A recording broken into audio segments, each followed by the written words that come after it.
మరి ఈ 10 నెలల కాలంలో సుమారు 93,000 కోట్లు అప్పు చేశారు అధ్యక్ష. సుమారు 93,000 కోట్లు అప్పు చేశారు అధ్యక్ష. 93,000 కోట్లే కాదు అధ్యక్ష. దానికి ఇంకా మళ్ళీ కార్పొరేషన్లు కలుపుకొని ఇది మార్కెట్ కానీ లేకపోతే సివిల్ సప్లైస్ నుంచి కానీ ఇంకో 8,000, 5,000, 13,000 కోట్లు అంటే సుమారు 106,000 కోట్లని అప్పు చేసింది అధ్యక్ష. మరి ఆర్థిక విధ్వంసం జరిగినప్పుడు నీకు పరపతి లేకపోతే మరి ఈ దేశంలో మరి ఆ పరపతి సంస్థలు ఏ విధంగా ఇచ్చాయి అధ్యక్ష? అది కాదు కదా అధ్యక్ష. అది కంటిన్యూస్ ప్రాసెస్ అధ్యక్ష. అదేదో ఈ ఒక్కరోజే మేము చేసినట్టు గత 10 సంవత్సరాల్లో గత సంవత్సరం చెప్పారు. ఆ తర్వాత అయిపోయిన బడ్జెట్ అయిపోయిన 10 నెలల కాలంలో ఆ రోజే ఆర్థిక మంత్రి గారు వచ్చి ప్రవేశపెట్టిన బడ్జెట్ లో ఆయన స్పష్టంగా ఎంత అప్పు చేసింది రాష్ట్ర ప్రభుత్వం, ఎంత కార్పొరేషన్ చేసింది, ఎంత మరి గ్యారంటీ ఇచ్చింది అంతా కూడా వారు చెప్పారు అధ్యక్ష. అంతా కలిస్తే సుమారు 7 లక్షల కోట్ల వరకు వచ్చింది. అయినా మళ్ళీ బయట మాత్రం 10 లక్షల కోట్లు, 14 లక్షల కోట్లు ఏదో ఇస్తారా? సరే ఏదనుకుని అండి అధ్యక్ష. అది వాళ్ళ తాలూగా విజ్ఞతకే వాళ్ళ తాలూకా మాటలుగా వదిలేస్తారు అధ్యక్ష వాస్తవంగా. ఎందుకంటే ఎప్పుడూ కూడా ఏ ప్రభుత్వాలు ఉన్నా సరే మనం ఏదైతే ఎన్నికల్లోనూ మాట ఇచ్చామో మాట ఇచ్చిన నేర్చుకొని నెరవేర్చడానికి ఆ ప్రభుత్వాలు పనిచేస్తాయి అధ్యక్ష. ముఖ్యంగా ప్రస్తుతం ఉన్న ప్రభుత్వం ఏదైతే తెలుగుదేశం చంద్రబాబు నాయుడు గారి ఆధ్వర్యంలో ఉన్న ఈ ప్రభుత్వం వాళ్ళు హామీ ఇచ్చారు అధ్యక్ష. ఏమని? సూపర్ 6 హామీ ఇచ్చారు. హామీలు నెరవేర్చిన బాధ్యత ఆ ప్రభుత్వానికి ఉన్నది. దాంతోపాటు ఇంకా సూపర్ 6 కాకుండా ఇంకా ఇచ్చారు, హామీలు ఇచ్చిన సందర్భాలు ఉన్నాయి అధ్యక్ష. అవి కూడా నెరవేర్చిన బాగా ఉన్నాయి. ఇది అప్పుడే 2వ బడ్జెట్ అధ్యక్ష. ఇది మొదటి బడ్జెట్ కాదు అధ్యక్ష. ఇది రెండో బడ్జెట్. మరి 2వ బడ్జెట్ వచ్చినప్పటికీ కూడా మరి ఇచ్చిన హామీలని అంతకుముందు వచ్చి 1.5% ఇచ్చిన హామీల్లో 1.5% అమలు జరపడానికి ప్రయత్నం చేశారు అధ్యక్ష. ఇది పెన్షన్ ని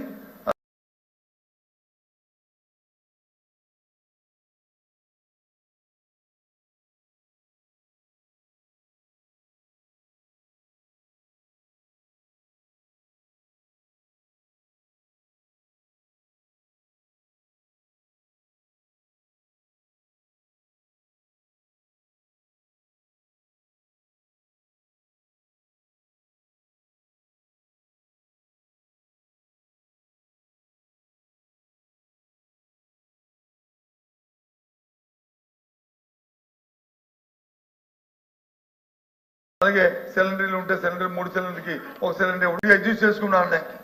మీరు పెట్టిన బడ్జెట్ లో ఏదైతే 3,22,000 కోట్ల రూపాయలు పెట్టారో అందులో సుమారు 78,000 కోట్లు లోటే చూపెట్టారు. ఇది మేము దాన్ని చేసుకోవాలండి. మరి ఆ 80,000 కోట్లు కాకుండా సుమారు మళ్ళీ ఇవన్నీ కూడా ఎక్కడ తీసుకొస్తారు అధ్యక్ష? మరి వాస్తవంగా చూసుకుంటే ఏదైతే తల్లికి వందనం దాన్ని చూసుకుంటే మీ దగ్గర ఉన్న నిన్న మా మంత్రి గారు విద్యాశాఖ మంత్రి గారు చెప్పిన లెక్క ప్రకారం 87 లక్షల మంది పిల్లలు ఉన్నారు. 15,000 లక్షల రూపాయలకి మీరు ఇస్తున్నారు. ఇస్తే ఎంత అవుద్ది? సుమారు 13,112 కోట్లు కావాలి. అది వాస్తవం లెక్కలు ఇంటూ పెట్టుకుంటే అంతే. దాంట్లో ఇంకేమీ డిఫరెన్స్ లేదు. మరి దానికి సంబంధించి మీరు కేటాయింపు ఎంత చేశారు అధ్యక్ష? ఇక్కడ చిన్న ట్రిక్ ఉంది అధ్యక్ష. బడ్జెట్ లో వచ్చి 9,400 కోట్లు పెట్టారు అధ్యక్ష. It's fine. కానీ అదే డిమాండ్స్ లోకి వెళ్ళినప్పటికీ 8,278 కోట్లు పెట్టారు అధ్యక్ష. ఏది వాస్తవం అంటే 8,278 యాక్చువల్ గా మీరు వచ్చి ఎక్స్పెండిచర్ చేయడానికి దీనికి పెట్టిన అంకే అధ్యక్ష. ఇది వాస్తవం కదా? మంత్రి గారు మాట్లాడమని చెప్పండి అధ్యక్ష. తప్పు కాదని అది కాదని మన డిమాండ్లు ఎందుకు పెట్టవలసి వచ్చిందో అంటే దానికి సంబంధించి సుమారు 4,000 కోట్ల దగ్గర దీంట్లో గ్యాప్ కనిపిస్తుంది అధ్యక్ష. దీనికి మళ్ళీ మీరు ఇచ్చిన క్రైటీరియా ఏ విధంగా ఇస్తారు? క్రైటీరియా ఏ విధంగా ఇస్తారో మరి ఆ విధి విధానాలు ఏంటో. మరి గత ప్రభుత్వం 5,000 కోట్లు పెట్టింది. గత బడ్జెట్ 5,000 కోట్లు పెట్టారు అధ్యక్ష. మేము అనుకున్నాం 5,000 కోట్లు పెట్టారు. అలాగే ఏది మన దీపం పథకం 1 సిలిండర్కి ఏ విధంగా 800 కోట్లు పెట్టారు అలాగే పెట్టారు.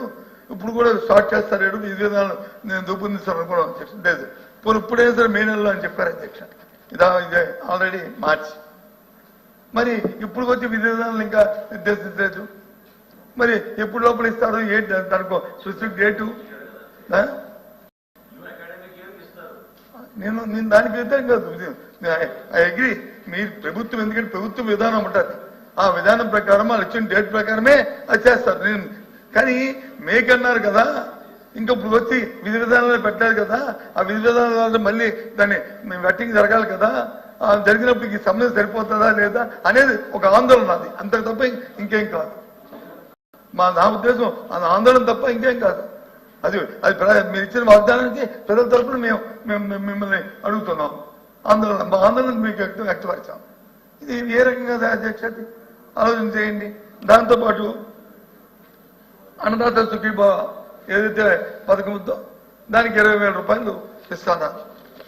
20,000 రూపాయలు ఇది కేంద్రం ఇచ్చింది కాక మళ్ళీ మొన్న మన వ్యవసాయ మంత్రి గారు హౌస్ లో మాట్లాడినప్పుడు మేబీ రైట్ ఆర్ రాంగ్ దయచేసి కరెక్ట్ చేయండి, ఒక తప్పు మాట్లాడితే కరెక్ట్ చేయండి, నేను సర్దిద్దుకుంటాను, నాకే అభ్యంతరం లేదు.